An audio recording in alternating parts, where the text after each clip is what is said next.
Hello, and welcome to my YouTube channel. Today, I'm actually at Olde Raleigh Distillery here in Zebulon, North Carolina. We have a tour, a tasting, and Chris making a cocktail. Let's see. Stay tuned. Cheers. So we got a whiskey club here called the Olde Raleigh Whiskey Society, in which I make rare and unique whiskey from around the world for that group. And so what we do is we house it in the safe.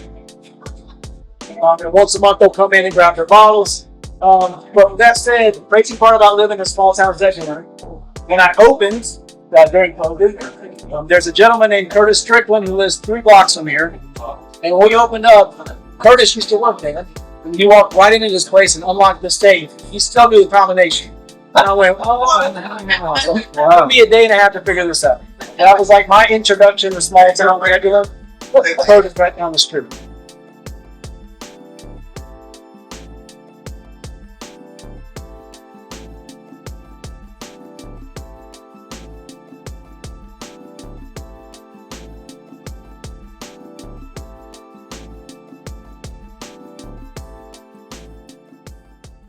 We opened, I did it the old-fashioned way. I saved up 17 years to finally be able to chase my dream. I didn't want venture capital or private equity backing.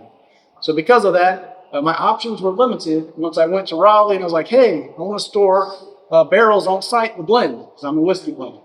And they were like, whoa, whoa, whoa, whoa, whoa. That's high-proof alcohol, Brandon. That's flammable. You need to be in an industrial park. I went in an industrial park. So we spent 2 years finding all the wrong locations around Raleigh. So finally, I just said, look, this isn't working out. So historically speaking, in North Carolina about a decade ago, if you were to come here, I could have you taste the product. I could sell you 1 bottle per calendar year. And then I'd have to write down your driver's license. 1 bottle for the year. Wow. And I'd have to write down your number. And so that was like a decade ago. They upgraded that to 6 bottles per year. It just goes to show there's a lot of laws that apply to liquor that may be applicable to beer, but not liquor. Another significant thing happened. They said, hey, these distillery tasting rooms, if you don't like, if you're a distillery tasting room, you can have a mixed beverage line on a beer permit. So basically be a full functioning bar. And I looked around town, there was essentially no bar around here. And I thought about being a bar owner.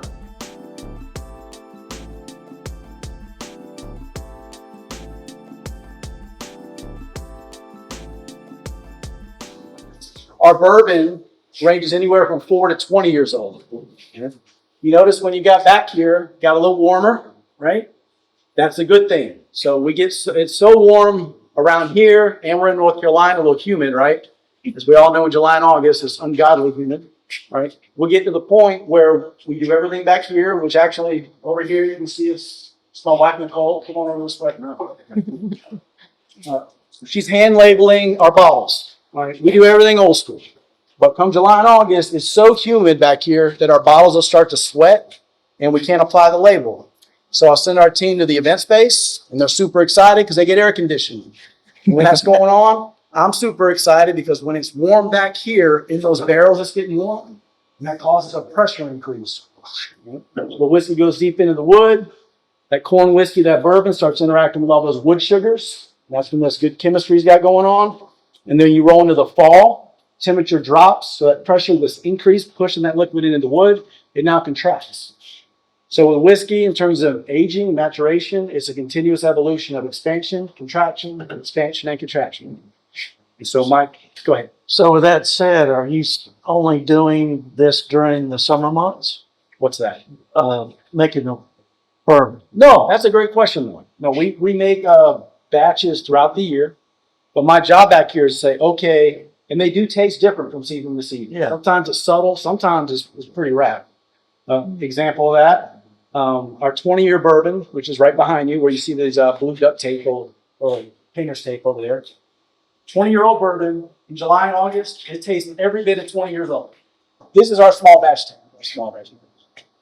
If it's full of 93 proof, I can do about 1,600 bottles in here, which may sound like a lot. It's like a rounding error compared to certain places. But actually, we're in the middle of batching our 14th batch. What was up? Anybody else? Wow. We do it the old school way here. It's we're sitting at around 120 proof right now. Actually, just a shade below it. It's around 192.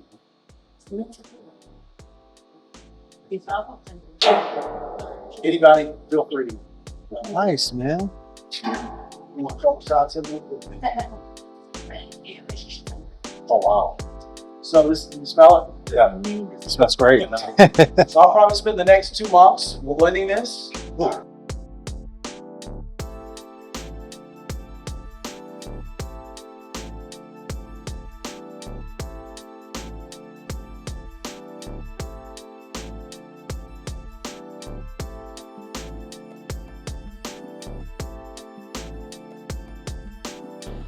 Six different straight bourbon whiskeys, 5 different mash bills. All right. We've got these things in a tulip glass for a reason. Generally, why you have tulip glasses is alcohol wants to escape. Okay, it wants to run away, just like that angel share. It wants to take off running. And if you want your own experiment, pour yourself a glass at nighttime. Wake up the next day. If it's only like a quarter of an ounce, you'll see that stuff looking like apple cider. Why? Because all the alcohol escapes. So let's dive in on this thing.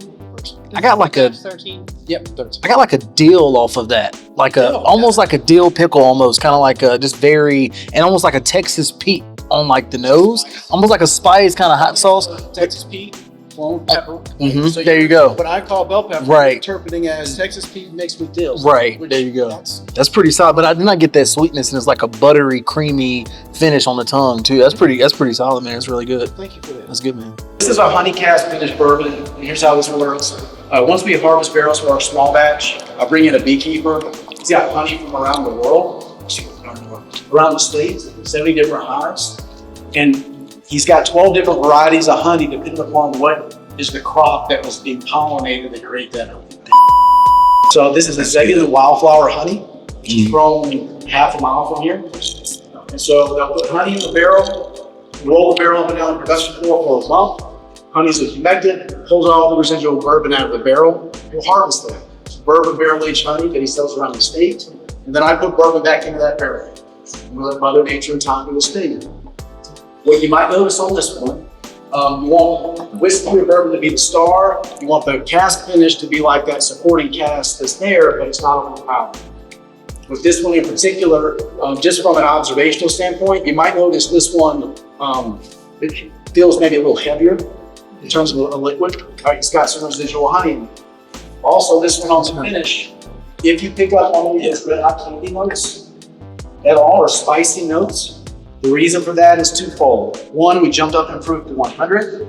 Two, the rye percentage in the mash bill recipe is higher in this honey barrel finished bourbon relative to batch 12, which is Definitely spicy. Oh man, what y'all think of that one? Let's go. dude, that is spot on. It's definitely spicier than the last one. I can tell that. Yeah, so that's spice, Very good. heat, and rye. The last tour across the board, honey was the star for the last. We did with honey, we did with coffee. Bourbon barrel aged coffee, so we enter those bourbon barrels, put 50 pounds of beans in there. Mike Carty's our coffee roaster from Wendell. It's an Ethiopian dark roast. He harvested that coffee, he sold it, it sold out in 16 minutes. We put bourbon back in that barrel. We let Mother Nature and time do his thing. Inside of that barrel smells like a Starbucks, right? I can definitely smell the coffee. So it's there, but it's not overpowering. Right. That took me 6 months to refine the cask aging on this. Where it presents itself to me is good. in the form of coffee notes would be a dark chocolate, like a 90% cacao that you might get from Trader Joe's or something. That's how it surfaces itself to me on the, it's on the palate, but also lingering on the finish. But again, it's not like hitting the. So overall, this was a really great tasting experience. The honey bourbon that we tried was 100% my number one.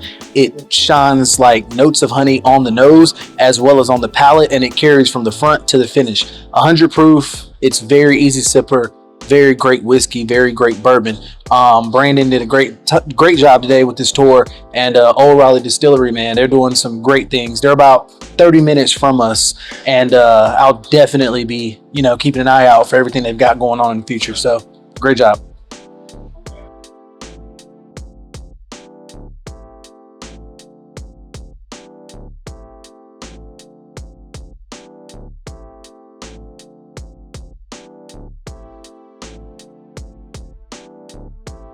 Not all of us should agree on what is the best. And here's why. We grew up in different parts of the country, maybe the world. We grew up in eating different cuisines. 100% of us have blind spots in our tasting routines. 100% of us. So if you got all this laundry, decades and decades of this dirty baggage, when you come to the table, if you have a whiskey, it should hit your palate a little different because you've got all this stuff going on. And when you're trying to describe a whiskey, what you're having, all you're doing is going back to that Rolodex of memories, figure out where did I encounter this before. Mm-hmm. So, like my marker for rye and a bourbon is various spectrums of red hot canyons. Why? Big memory for me was growing up on military-based housing. Beauty about being in enlisted housing was they packed us all together. And after about 30 or 40 minutes, I'm dragging that pillowcase around, spread that thing out on the floor. And when I think about something sour or has heat and things like that, I'm drawing the trick-or-treat canyons. But if you're from, let's say, China, trick-or-treat, it's not going to resonate with you at all, right? If somebody picks up on a fruitcake, if they never had fruitcake, it doesn't mean they're wrong. That means they're interpreting that particular compound in a little different way.